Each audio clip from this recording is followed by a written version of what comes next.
105 अध्याय।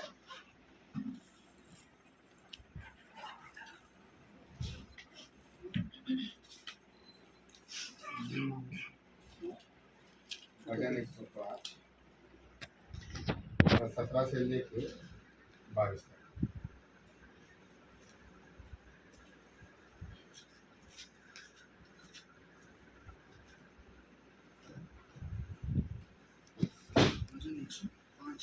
भजन संहिता 105 17 से लेके 21 तक। उसने यूसुफ नामक एक पुरुष को उनसे पहले भेजा था, जो दास होने के लिए बेचा गया था।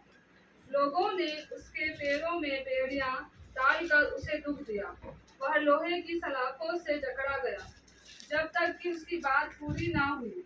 तब तक यहोवा का वचन उसे कसौटी पर कसता रहा। तब राजा ने दूत भेजकर उसे निकलवा लिया, और देश देश के लोगों के स्वामी ने उसके बंधन खुलवाए। उसने उसको अपने भवन का प्रधान और अपनी पूरी संपत्ति का अधिकारी ठहराया। आइए हम लोग प्रार्थना करेंगे। हम लोग अपनी आंखें बंद करें। प्रभु, एक बार फिर से हम आपकी हुजूरी में आते हैं। प्रभु, इस परिवार के लिए हम धन्यवाद देते हैं खुदावन कि आपके लोगों का आदर किया है। खुदा, उसका एक बड़ा प्रतिफल ये अपने जीवन, अपने परिवार में देखने पाए। और खुदावंद, इन वचनों के द्वारा प्रभु जो भी थोड़ी देर हम सीखते हैं, पवित्र आत्मा आप हमें बोले, बताएं। और खुदावंद, हमसे बेहतर आप जानते हैं खुदा कि प्रभु कौन से मौसम में कौन सा बीज कौन से खेतों में प्रभु बोना है। राजा प्रभु, आप स्वतंत्र हैं खुदावंद, जैसा आपको लगता है पिता आप वैसा काम करें। और हम तमाम लोग प्रभु इन वचनों के द्वारा आशीषित हों। और खुदावंद, हम हमारा मन, हमारी बुद्धि, हमारा दिल उन वचनों को सुनने, उसको समझने और उसको जीवन में कैसे अप्लाई करके चलना है, खुदावंद वो समझ भी खोलना। राजा पवित्र आत्मा, इस पूरे घर पर हम आशीष कल्याण की घोषणा करते हैं। बात तेरा आत्मा प्रभु हमारे बीच में मंड रहा है। और खुदावंद, आप वचनों के द्वारा तोड़े और बनाए। यीशु मसीह के नाम से मांगते।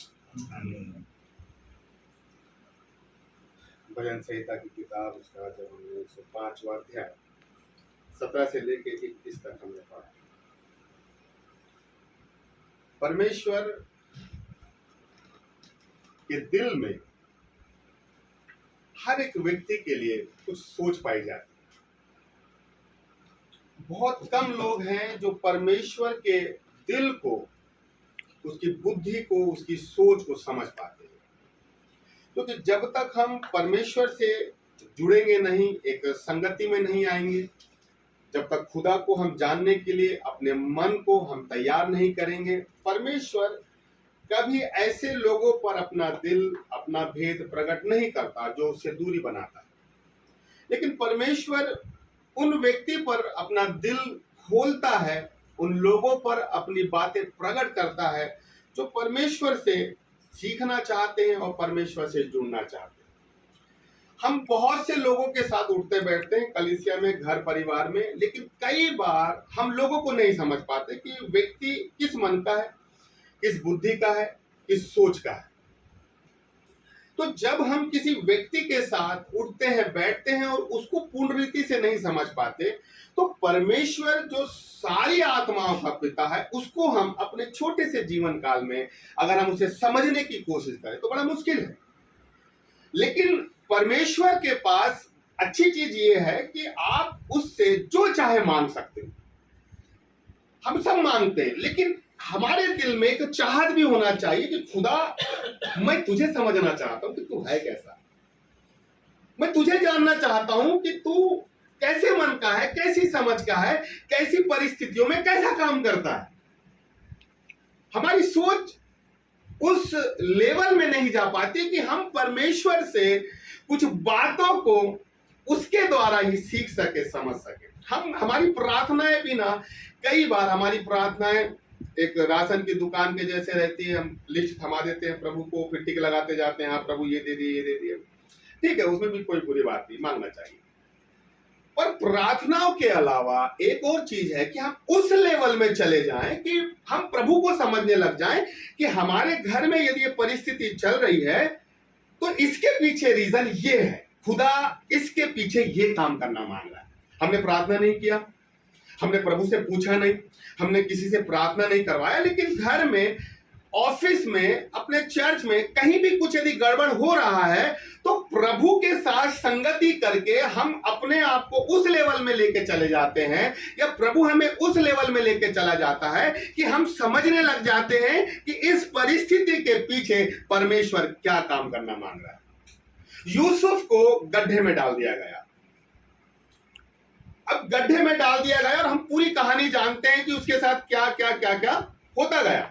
लेकिन आप सोचिए, क्या यूसुफ इस बात को समझ पा रहा था कि मैं गड्ढे में हूं, मैं बिन्यामीनी में मुझे बेच दिया गया, मुझे पोतीफर के यहां गुलाम बना दिया गया, व्यभिचार का आरोप लगा दिया गया, 2 साल की जेल, मतलब यहां तक का समय, क्या यूसुफ इस बात को समझ पा रहा होगा कि परमेश्वर की मेरे लिए क्या योजना है, परमेश्वर क्या मेरे जीवन में चाह रहा है? आज यदि मैं गड्ढे में हूं तो इसके पीछे मेरे भाइयों का हाथ है या मेरे परमेश्वर का हाथ है। मैं जेल में हूं, मैं व्यभिचार के दोष में हूं, मैं हर परिस्थिति में हूं, तो आपको यूसुफ को अपने अपने माइंड में रखना पड़ेगा। क्या यूसुफ इस बात को समझ पा रहा था कि परमेश्वर, ये जो परिस्थितियां मेरे जीवन में निर्मित हो रही है, इसके पीछे परमेश्वर की क्या योजना है? जो समझ जाता है कि इस परिस्थिति के पीछे परमेश्वर की एक भली योजना है ना, वो विषम परिस्थिति में ना उसका दिल बेचैन नहीं होता, वो परेशान नहीं होता, वो अशांत नहीं होता, क्योंकि उसे मालूम है अंतफल अच्छा है। यूसुफ के जीवन में आप उठा के देख लीजिए, कहीं भी नहीं लिखा कि उसने बुड़बुड़ाया, कहीं नहीं लिखा कि उसने बुड़बुड़ाया, कहीं परमेश्वर पे दोष नहीं लगाया कि प्रभु गड्ढा है, गड्ढे के बाद दर्शन तो आपने बड़ा अच्छा दिखाया। लेकिन अब क्या प्रभु, ये क्या चीजें होते जा रही है मेरे साथ कि लगातार एक के बाद एक के बाद एक के बाद एक मुसीबत आ रही है। दर्शन क्या था मालूम? एक दर्शन था कि 11 पूले यूसुफ के सामने क्या कर रहे हैं? झुक रहे हैं। 11 पूले, गिनती के 11 पूले जो उसके भाई को दर्शाते हैं। ठीक है, इसके नीचे आएंगे, नीचे में क्या लिखा हुआ है? आकाश के तारे, सूर्य, चंद्रमा। तारे लिखा है कि 11 तारे लिखा है? जल्दी, इतना टाइम ही लग रहा है, 41 हुआ है, 41 नहीं है मेरे ख्याल।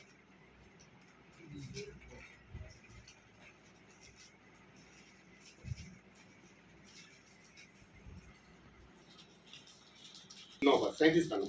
फिर उसने एक और सपना देखा और अपने भाइयों में भी उसका वर्णन किया। सुनो, मैंने एक और सपना देखा है, सूर्य और चंद्रमा और 11 गिनती के 11 तारे उसके सामने क्या कर रहे हैं? दंडवत कर रहे हैं। स्वप्न जो था यूसुफ के लिए बहुत छोटा था। क्यों छोटा था भाई? परमेश्वर ने जो स्वप्न दिखाया वो क्या था? छोटा था। छोटा इन द सेंस क्या था? सूर्य, चंद्रमा, माँ बाप और 11 तारे, मतलब 11 भाई। प्रभु ये बताना मांग रहा था कि तू उस परिवार का क्या होगा? हेड होगा, हेड होगा, है ना? आ रहा है समझ में? 11 ताले मतलब 11 भाई, सूर्य चंद्रमा मतलब उसके माँ बाप।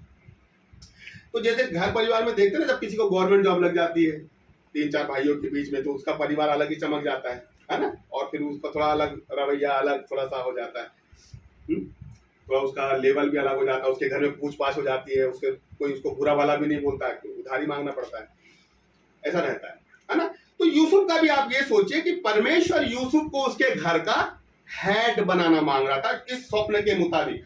हाँ, तारे बोलता ना तो हम मान लेते, लेकिन 11 तारे गिनती के बोला। लेकिन जब परमेश्वर ने यूसुफ के लिए एक स्वप्न बताया, एक दर्शन बताया, भविष्य की एक योजना बनाया कि मैं तुझे हेड बनाऊंगा, लेकिन जिस परिस्थिति से परमेश्वर यूसुफ को लेके गया ना, आप अंत में देखिए वो 11 तारे ही दंडवत नहीं कर रहे थे, 11 पूले ही दंडवत नहीं कर रहे थे, लेकिन आसमान के सारे तारे उसको दंडवत कर रहे थे। आसमान के सारे तारे का मतलब क्या है? मिस्र के से लेकर उस जमाने में जब अकाल आया तो केवल 11 लोग उसके भाई ही उसको दंडवत नहीं कर रहे थे, लेकिन जहां जहां अकाल फैला था वो तमाम लोग आकर उसको दंडवत कर रहे थे। खुदा छोटा जरूर सोचता है, लेकिन जिस परिस्थिति से आपको लेके जाना मांग रहा है ना, आप अपनी उस प्रोसेस में यदि खुदा के लिए ईमानदार है तो वो छोटा सा दर्शन खुदा एक बड़े दर्शन में बदल देता है। आमीन। छोटी सी आशीष को एक बड़ी आशीषों में बदल देता है। खुदा ने बोला 11 तारे, लेकिन हम देखते हैं आगे चल के खुदा ने यूसुफ के लिए क्या नहीं रखा। उसमें एक शब्द आया है कसौटी पे कसना, है ना? क्या लिखा है वो वचन? जब तक कि उसकी बात पूरी ना जब हुई, तक कि उसकी बात पूरी नहीं हुई, मतलब परमेश्वर की बात पूरी नहीं हुई। पूरी मतलब कौन सी बात? जो परमेश्वर ने उसके लिए एक योजना सोचा था। तब तक यहोवा का वचन उसे कसौटी पर कसता यहोवा का वचन कसौटी पे रहा। कसौटी पे कसना है, ये एक मुहावरा है। ठीक है, क्या है? मुहावरा, कसौटी पे कसना, जिसे बोलते हैं अच्छी तरीके से जांच करना। ठीक है, सुनार के पास एक पत्थर होता है, काले काले टाइप का पत्थर होता है। ठीक है, और वो क्या करता है, उस पत्थर को ऐसा पकड़ता है और जो सोना रहता है, सोने को क्या करेगा? घसेगा। घसेगा। अगर सोना शुद्ध है, 23 कैरेट का है, तो पत्थर में निशान पड़ते हैं वो अलग पड़ते हैं। लेकिन यदि उस सोना में तांबा मिला हुआ है, चांदी मिला हुआ है, और जब वो उस पत्थर पे घसता है ना, तो अलग ही कलर वो छोड़ता है। इससे समझ में आ जाता है कि सोना खारा है या शुद्ध है या फिर अशुद्ध है। अब बाइबल यहां बोल रही है वचन की कसौटी पर कसता रहा। वचन आया है, वचन कसौटी पे कसना मतलब वचन आया हुआ है। आप ये देखिए कि एक सुनार सोने को चेक करने के लिए पत्थर में घसता है कि ये 23 कैरेट है कि नहीं, इसमें मिलावट है कि नहीं, कौन सी धातु मिली हुई है, वो चेक करता है। वैसे ही परमेश्वर ने यूसुफ को जब उस गड्ढे में रखा, उन सारी प्रोसेस में रखा, उन विपरीत परिस्थितियों में रखा, तो परमेश्वर यूसुफ को वचन पे क्या कर रहा था? घस रहा था, उसको जांच रहा था कि ये 23 कैरेट सोना बना है या नहीं बना है। परमेश्वर वचन से हमें क्या करता है? कसौटी पे कसता है, घसता है। कैसे? यदि कोई व्यक्ति चोर है, यदि यहूदा के जीवन में आए, यहूदा क्या था? चोर था। वो प्रभु यीशु मसीह के पहले भी चोर था और प्रभु यीशु मसीह के बाद भी चोर था। बाद भी चोर। आज भी लोगों का जीवन ऐसा है। हम जैसे लोग प्रभु को पाने के पहले भी वैसे ही थे, वही जीवन जी रहे थे, और आज प्रभु को पाने के बाद भी हमारे में परिवर्तन नहीं। लेकिन खुदा क्या करता है? अगर वो चोर था ना, तो यीशु मसीह ने पोटली क्यों पकड़ाया उसको? उसी के हाथ में पोटली थी पैसों की। अब खुदा ने उसको दे दिया लालच कि भाई ये पकड़ दो।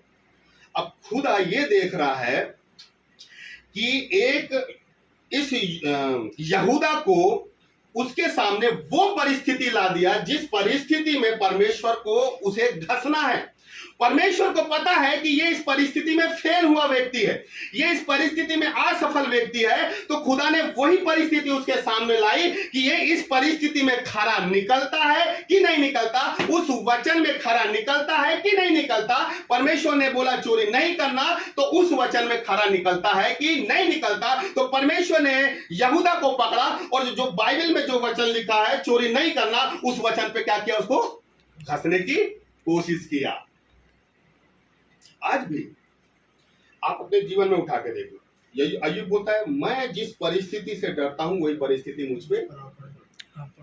जब मैंने शराब छोड़ा था तो मेरे रूम में इतने दारू पीने लगे, मैं उनको बोला भी भाई जब मैं पीता था यार तो तुम इतना तो पीते नहीं थे, महीने में एक बार पीते थे, और मैंने क्या छोड़ा तुमको डेली चालू कर दिया। ये मेरी परीक्षा थी। परमेश्वर मुझे भी क्या कर रहा था? जांच, अच्छी तरीके से वो वचन में क्या कर रहा था? रगड़ रहा था कि यदि कुछ अशुद्धियां मेरे अंदर है तो क्या हो, वो बाहर निकल जाए। नहीं, ऐसा नहीं, इसको करेक्ट करो। वो पत्थर से, वचन से इसलिए रगड़ रहा था कि मेरे अंदर अशुद्धि है या नहीं है।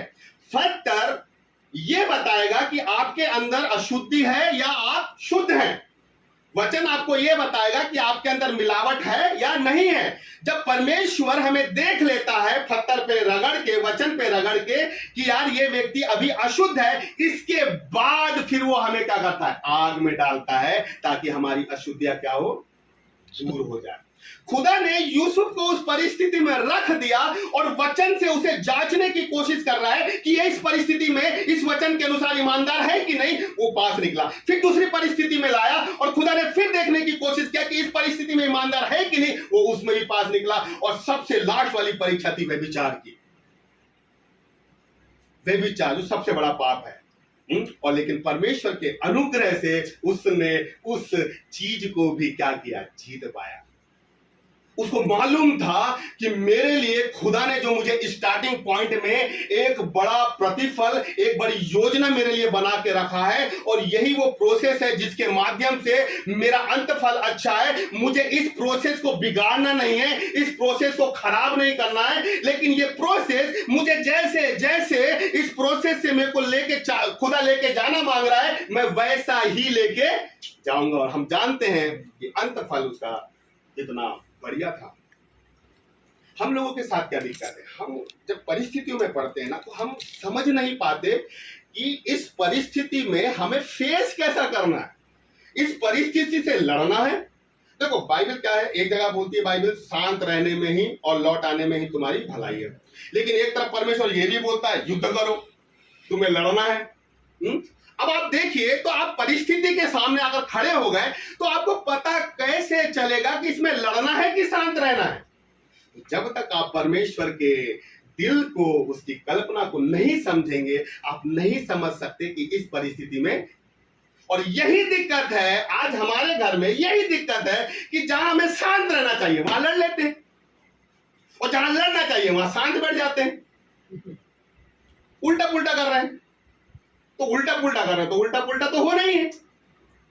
लेकिन यूसुफ समझ गया कि नहीं, खुदा ने मुझे दिखाया है ना तो भाई अंत में तो कुछ अच्छा ही है मेरे लिए। जब हम खुदा की कल्पना को समझ जाते हैं ना तो फिर हम परेशान नहीं होते, हैरान नहीं होते। तो हमारी कोशिश यही होना चाहिए कि खुदा के दिल को हम समझने की कोशिश करें, क्योंकि जब खुदा के दिल को हम समझ जाते हैं ना तो दाऊद इसलिए तो बोलता है मैं घोर अंधकार की वादियों से, पता है दाऊद को मैं गुजरूंगा भी ना, मेरा कोई कुछ नहीं बिगाड़ सकता। सदरक मेशक अबेदनगो, अब देखिए आमेन, बड़ी अच्छी बात। क्या हुआ, सदरक मेशक अबेदनगो को क्या किया गया, उनको बांध दिया गया। बांधा ना, पैर में हाथ में रस्सियां बांध के क्या किया, आग के भट्टे में, ठीक है। क्या सोच के डाला था, ये सोच के डाला था कि ये लोग क्या होंगे, जल के मर जाएंगे। और ये भाग भी ना पाए करके इनको क्या किया था, हाथ और पैर में रस्सियां बांध दिया था। मेरे प्रियो, लेकिन जैसे ही इन्हें आग के भट्टे में डाला गया ना तो उनके जूते, उनके मोजे कुछ नहीं डले, कुछ नहीं जले, लेकिन जो रस्सियां बांधी गई थी ना वो जल गई।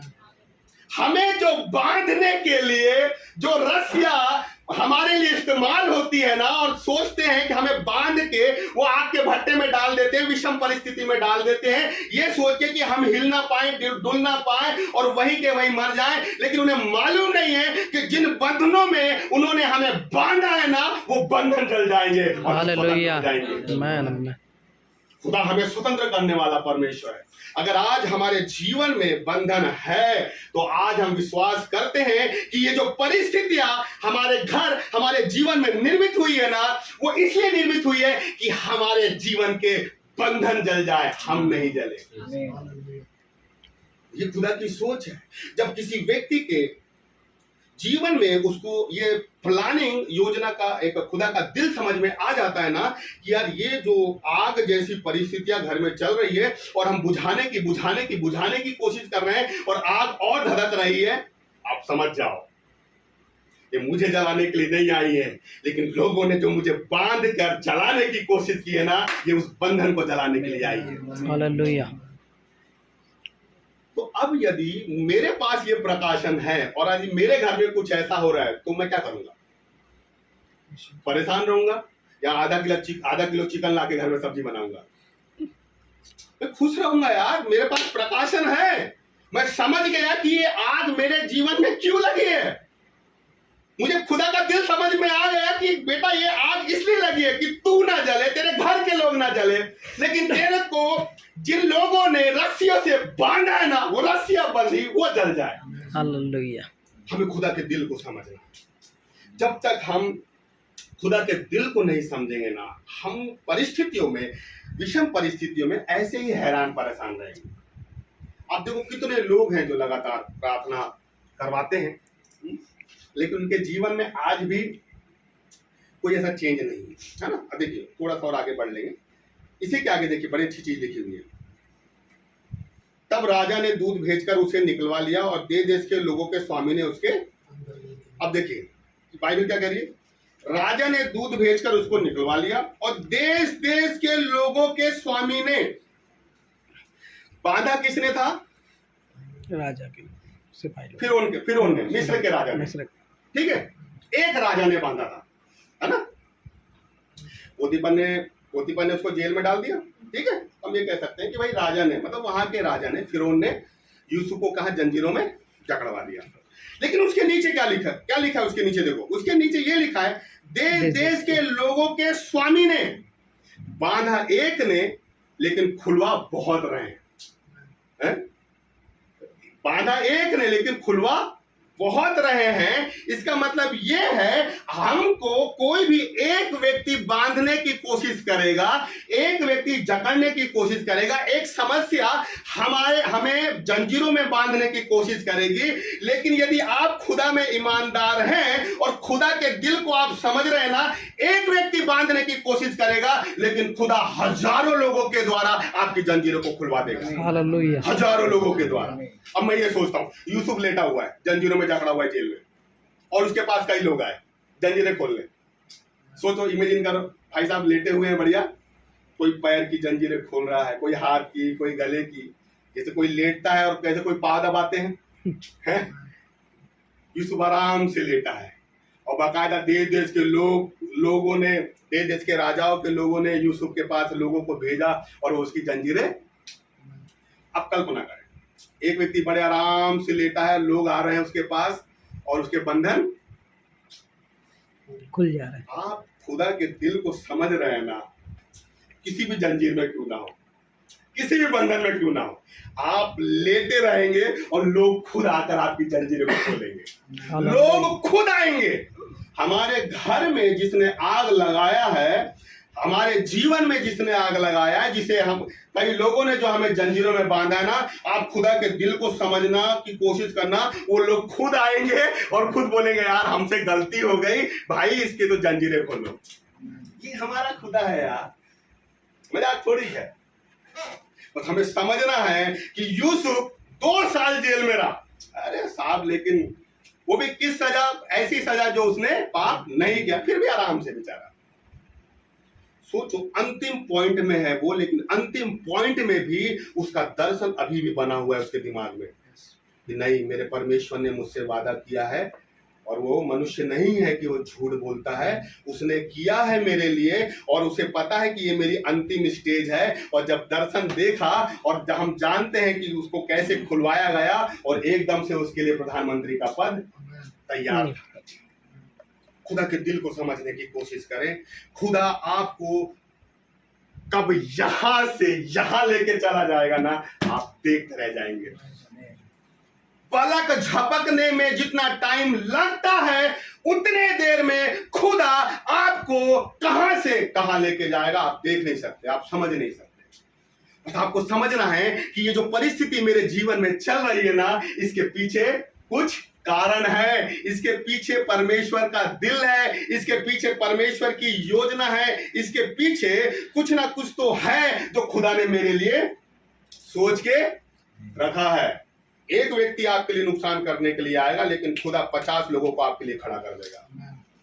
एक व्यक्ति ने बांधा, लेकिन कई लोगों ने उसके जंजीरों को खुलवाया। आप विश्वास करें और ये बात आप अपने जहन में डाल लें कि एक व्यक्ति मेरे विरोध में खड़ा है, हमारे परिवार के विरोध में खड़ा है कि वो जंजीरों से जकड़े, लेकिन उस तरफ दूसरा प्रकाशन भी होना चाहिए कि उसके तरफ यदि एक व्यक्ति अच्छा पावरफुल है और बहुत से जंजीरों से हमें जकड़ने की कोशिश कर रहा है, तो मेरे पास भी खुदा है जो उसका तोड़ 50 लोगों में निपटा देगा। देखिए अंतिम बात है, इधर आइए, फिर क्या लिखा है? उसने उसको अपने भवन का प्रधान और अपनी पूरी संपत्ति का अधिकारी ठहराया और वह कि वह उसके हाकिमों को अपनी इच्छा के अनुसार कैद करे और पुरनियों को ज्ञान सिखाए। पुरनियों को ज्ञान सिखाए। पहली चीज, अब देखिए अब खुदा कैसे काम कर रहा है। प्रधानमंत्री बना दिया तो प्रधानमंत्री के बाद क्या चीज मिली उसको? उसको मिली अपने भवन का प्रधान, मतलब फिरौन के जो भवन था उसका प्रधान और उसके नीचे का पूरी संपत्ति पूरी। अब आप कल्पना करें कि पहले संपत्ति कितनी थी? ये अकाल का भी अकाल स्टार्ट नहीं हुआ है ना, अभी तो ये दर्शन बताया है। तो फिरौन की संपत्ति जितनी भी थी उसका क्या किया उसने? उसको। लेकिन जैसे ही 7 साल अकाल का था और जब लोग आते जा रहे थे, कोई अपनी भेड़, कोई अपनी बकरी, कोई अपना गाय, कोई अपना घर, धीरे धीरे 7 साल क्या कर रहे थे? उसको गिरवी रख रहे थे, देते जा रहे थे, देते। पूरे नगर, पूरे राज्य के लोग, देश देश के लोग आके कुछ कुछ वस्तु उसे दे रहे थे और उसके बदले में चावल। तो जब यूसुफ को अधिकारी बनाया गया तब फिरौन की संपत्ति मान के चलिए कितनी थी? इतनी थी। लेकिन अकाल के बाद फिरौन की संपत्ति जब इतनी हुई तो यूसुफ की संपत्ति भी कितनी हो गई? इतनी हो गई। हमारा खुदा अकाल में भी ना हमें हंसमुख करता है, अकाल में भी हमें हरा भरा करता है। अकाल में हमारी प्रॉपर्टी इतनी थी, अकाल के पहले प्रॉपर्टी इतनी थी, तो अकाल के बाद हमारी प्रॉपर्टी इतनी करने वाला परमेश्वर है। ये परमेश्वर है यार, थोड़ा। लेकिन खुदा 2 चीजें जो बताना मांग रहा है वो मुख्य ये है, हम खुदा के दिल को समझने की कोशिश करें। लोगों की बातें सुनने और समझने की नहीं, लोगों को समझने की नहीं। लोग तो आज ऐसे हैं, कल ऐसे हैं और कल परसों ना जाने कैसे हैं। लोगों के विचार दिन प्रतिदिन बदलते हैं। आज मेरी सोच अंशु के लिए अच्छी है तो पता नहीं कल मेरी सोच अंशु के लिए सोच है। लेकिन परमेश्वर की दिल की जो सोच है ना वो स्थिर रहती है। इसलिए हमें परमेश्वर के दिल को समझना है। और दूसरी चीज कि जब वो सोना आग में जाता है ना, एक प्लेट लेते हैं, अगर उस सोने में मिट्टी और रेत वगैरह रहती है तो वो सोना रहता है, मिट्टी से मिला हुआ। एक कटोरी रखते हैं, कटोरी में वो अशुद्ध सोना रखते हैं और आग से कटोरी को क्या करते हैं मालूम? कटोरी को गर्म करते हैं, कटोरी को गर्म करते हैं और उसको हिलाते जाते हैं। किसको? वो प्लेट को। तो क्या होता है? धूल थोड़ा सा अलग होने लग जाती है और सोना अलग होने लग जाता है। समझ रहे हैं? तो हमारे अंदर जो अशुद्धियां है हमारे जीवन में ना, खुदा नहीं चाहता कि वो अशुद्धियां रहे।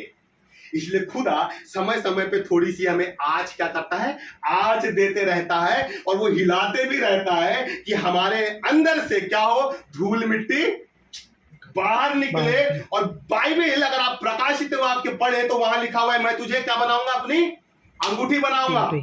याद है कि नहीं है? प्रकाशित वाक्य में कहीं लिखा हुआ है कि मैं तुझे अपने हाथ की अंगूठी। क्यों भाई? परमेश्वर कड़ा भी बना सकता था, हार भी बना सकता था परमेश्वर, अंगूठी क्यों? अगर आप एस्तेर पढ़े, दानियल पढ़े तो वहां लिखा हुआ है कि राजा की अंगूठी में क्या हुआ? वो फरमान जारी हुआ और फरमान में वो अंगूठी को क्या कर दी? मोहर लगा दी। मोहर लगा दी का मतलब ये है कि राजा ने जो बात बोली है वो बात पूरी करना है, वो मतलब होता था अंगूठी का। तो खुदा जब हमें बोल रहा है ना कि मैं तुम्हें अंगूठी बनाऊंगा, इसका मतलब ये है कि जो खुदा हमारे द्वारा करना चाहता है ना, तो वो खुदा हमारे द्वारा ही मोहर लगाना मांग रहा है कि हाँ, मैं इनके द्वारा क्या है करना चाह रहा हूं। इसलिए खुदा हमें क्या अंगूठी के समान बोल रहा है कि मैं अंगूठी के समान।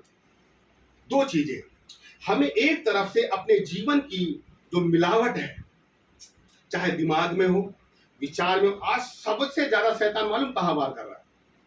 ये दिमाग, बुद्धि में, और बुद्धि से भी ज्यादा विचार में। विचार। आज आप 24 घंटे में आप कल्पना करें साहब कि आपके दिमाग में 24 घंटे में कितने विचार वचन से आते हैं, कितने विचार प्रकाशन के आते हैं, कितने विचार जो सरमन हमने आज तक सुना उसके आते हैं, या कितने विचार वो लोग जो हमारे कान में बो देते हैं वो आते हैं। आज दिक्कत ये है कि हम अपनों से ज्यादा लोगों के बातों पर विश्वास करते हैं, और वो लोग जो हमारे कान में बो देते हैं ना, हम उनकी बात पे विश्वास करके उस बात पे क्या करते हैं, मनन करने लग जाते हैं, और जो बातें है ही नहीं उसकी सोच सोच के हम एक विचारधारा बना लेते हैं, और वो विचारधारा हमारे शरीर में दिखने लग जाती है, और हम मिलावटी बन जाते हैं, हम अशुद्ध बन जाते हैं। और जहां आप मिलावटी बने तो खुदा फिर क्या करेगा, फिर आज देना चालू करेगा। अगर आपको आज नहीं चाहिए तो अपने विवेक को क्या करो, पवित्र रखो। खास तौर से दूसरों की बातें, शैतान की बातें अपने दिमाग में, अपने विवेक में आने से रोको। इसलिए बार बार बाइबल कहती है, यहोशू 1:8 में लिखा है ना, मैं दिन रात क्या करता हूं, मैं मनन करता हूं। मनन क्यों? मनन का मतलब इसलिए है कि दिन रात आप मनन करेंगे, मनन करेंगे, मनन करेंगे ना, शैतान वो बीज डालेगा भी ना, तो वो वचन क्या करेगा, वो वचन उसको फलवंत नहीं होने देगा, क्योंकि आप वही सोच रहे हो। खुदा ने सारी चीज हमें दे के रखा है, लेकिन हम खुदा के दिल को नहीं समझ पा रहे हैं, जिसके चलते आज हम बहुत सी परिस्थितियों से जूझ रहे हैं। लेकिन खुदा बोल रहा है, एक तरफ से अपनी मिलावट क्या करो, मिलावट को खत्म करो, और दूसरी तरफ खुदा के दिल को समझो कि आप जब खुदा के दिल को समझेंगे, आपके लाइफ में कैसी भी समस्या क्यों ना हो, किसी भी हालातों से क्यों ना गुजर रहे हो, कोई भी परिस्थिति, चाहे आर्थिक तंगी क्यों ना हो। मैं एक समय में, जब मैं 12वीं क्लास में था, मेरे घर की स्थिति इतनी खराब थी कि मैंने ये सोचा था कि मैं अपनी किडनी बेच दूंगा, और मैं पेपर इश्तिहार देखता था कि किसी को किडनी की जरूरत हो तो मैं किडनी बेच दूं अपनी, कुछ तो पैसा मिले। ये हालत थी मेरे घर की। 12वीं क्लास का बच्चा, ये सोचता था मैं, लेकिन मेरा खुदा मेरे से ज्यादा सोचता था। हमारा खुदा हमसे कई गुना बेहतर सोचने वाला है। लेकिन हमें चाहिए कि खुदा ने वहां से निकाला और एक प्रोसेस में रखा, एक प्रोसेस में उसने जांचा, परखा, मुझे घसा वचन में। हमें घस रहा है खुदा कि आज भी हम वचन में ईमानदार हैं या नहीं है। आज कई वचन ऐसे हैं, जब खुदा उस वचन में हमें घसता है ना, तो वो वचन में हम सक्सेस नहीं मिलते। अगर बाइबल बोलती है कि अपने मुंह से कुछ भी गलत शब्द नहीं निकालो, और प्रभु ने हमें अगर उस वचन में रगड़ा, तो हम क्या होंगे, हम असफल हो जाएंगे। मतलब हम मिलावटी हैं। उस वचन में क्या है, हम मिलावटी हैं। लेकिन खुदा ये चाहता है कि जब वो हमें वचन में, कोई भी बाइबल का कोई भी वचन में जब वो हमें घिसे या अच्छी तरह जांचे, तो हम कैसे निकले, खरे निकले। घसने पर उसे कोई मिलावट का मतलब यह है कि आधा भाग इसका, आधा भाग इसका। सोना क्या है, आधा भाग मिट्टी का, आधा भाग सोना, या उसमें तांबा भी मिलता है, चांदी भी मिलती है। लेकिन जब प्रभु हमें घसना मांगता है, अच्छी तरह से उस पत्थर में जांचना मांगता है, तो वो ये चाहता है कि हमारे अंदर संसार की कोई भी मिलावट ना निकले। जब वो घसे, अच्छी तरह से जांचे, तो पूर्ण रीति से हम वचनों में तपे हुए मिलने पाए। इसलिए जैसे यूसुफ जब समझ गया, मेरे पीछे खुदा ने मेरा जो स्टार्टिंग पॉइंट है बहुत अच्छा दिया है, और वो स्टार्टिंग पॉइंट को पकड़ के धारा के बहाव में बहता चला गया मेरे प्रिय। उसने कहीं भी ना अपोज नहीं किया परमेश्वर का कि मेरे साथ क्यों, ऐसा क्यों, वैसा क्यों, अरे ऐसा वैसा, या फोन लगा रहे हैं किसी को, ये कर रहे हो, कुछ नहीं। स्टार्टिंग पॉइंट जो खुदा ने उसे दिया, उसने उस स्टार्टिंग पॉइंट को पकड़ के रखा, और जैसे जैसे समस्या उसको जिस दिशा में मोड़ते जा रही थी, वो मुड़ते जा रहा था। जिस दिशा में जा रहा बहाव, समस्या जिस बहाव में लेके जा रही थी, वो उस बहाव में जा रही थी, और ये समस्या के बहाव में ही खुदा ने उसे प्रधानमंत्री बनाया। अगर आज हमारे जीवन में वो समस्या का बहाव हमें कई विपरीत दिशाओं से होता हुआ लेके जा रहा है ना, विश्वास करें, अंतफल बहुत अच्छी जगह आके खुलने वाली है। बहुत अच्छी जगह हमारा दिल खुलने वाला है। बहुत अच्छी जगह खुदा हमें ऊंचाई में लेके जाना मांग रहा है। इस प्रोसेस पे ध्यान मत दे, लेकिन इस प्रोसेस के माध्यम से उस अंतिम सिरे की ओर ध्यान दे, क्योंकि वो अंतिम सिरा ना, हम सारा दुख भूल जाएंगे, और बड़ा आनंद का एक जीवन हम देखने पाएंगे। इसलिए आप जिस परिस्थिति में हैं, उस परिस्थिति में आनंद कैसे लोगे आप? उस परिस्थिति में, जिस परिस्थिति में हम हैं, जिस परिस्थिति में लोगों ने हमें बांध दिया है, जिस परिस्थिति में लोगों ने आग लगा दिया है, जिस परिस्थिति में हमें जंजीरों में जकड़ दिया है, जिस परिस्थिति में हम ना जाने समझ में नहीं आ रहा हम कैसे हैं कैसे, लेकिन इस परिस्थिति में रहकर आप उस अंत के, उस योजना के खत्म होने का इंतजार करें कि वो अंत फल मेरे लिए बहुत अच्छा है, तो ये जो परिस्थिति, जो विषम परिस्थिति है ना, ये आपको आनंद देने लग जाएगी। इस परिस्थिति में आप आनंदित हो जाएंगे और आप बोलेंगे अरे ठीक है बस प्रभु जल्दी से निकाल दो यहां से, देखो वहां जाना है। ये प्रकाशन हमारे जीवन में होना चाहिए। यही प्रकाशन हमें समस्या में क्या करता है, आनंदित होना सिखाता है। यूसुफ के लिए इतनी गजब की चीजें हैं कि वो पूरी परिस्थितियों में केवल अपने आप को उस दुखों के बहाव में छोड़ दिया और दुख उसको लेके जा रहा है, लेके जा रहा है, लेके जा रहा है। और यही चीज हम दाऊद के जीवन में देखते हैं कि दाऊद ने भी यूसुफ के समान दाऊद ने भी क्या किया, दाऊद ने भी अपने आप को परिस्थिति में छोड़ दिया। आप देख लो दाऊद ने भी कहीं कुड़कुड़ाया नहीं, कहीं कुछ नहीं बोला। जैसा जैसा दाऊद के लिए वो समस्या बहाव में जहां जहां लेके जा रही है दाऊद, कभी जंगल में, कभी रेगिस्तान में, कभी पत्नी से दूर, कभी खाना नहीं मिल रहा, कभी धूप, कभी छाव, कभी इसका खतरा उसका खतरा, कैसे कैसे, लेकिन कहीं नहीं बोला कि खुदा मेरे साथ ऐसा क्यों। जो नहीं बोलता कि मेरे साथ ऐसा क्यों, खुदा उसको बोलता है देख तेरे साथ ऐसा ऐसा मैं करने जा रहा हूं। और तब जाके खुदा क्या करता है, अच्छे लेवल में लेके जाता है। हम पूरे लोग, पवित्र आत्मा मेरे मन में सका, पूरे लोग हम कुछ ना कुछ सिचुएशन से होके गुजर रहे हैं, किसी किसी परिस्थितियों में होके गुजर रहे हैं, है ना। आप ये सोचे, क्या सोचना है आपको, ये सोचे कि बस यही अंतिम बहाव है, इसके बाद मेरी आंखें ना बहुत अच्छी जगह खुलने वाली है, मेरे लिए खुदा ने बड़ा खजाना रखा हुआ है, मेरे लिए बेहतरीन चीज रखी हुई है। तो आप इस सिचुएशन में ना, इस सिचुएशन को मत देखे, वो जो रखा हुआ धन है ना उसको देखे। वो धन आपको वहां मिलेगा लेकिन आपको आनंदित यहां करेगा। प्रभु की महिमा। चलिए हम प्रार्थना करें।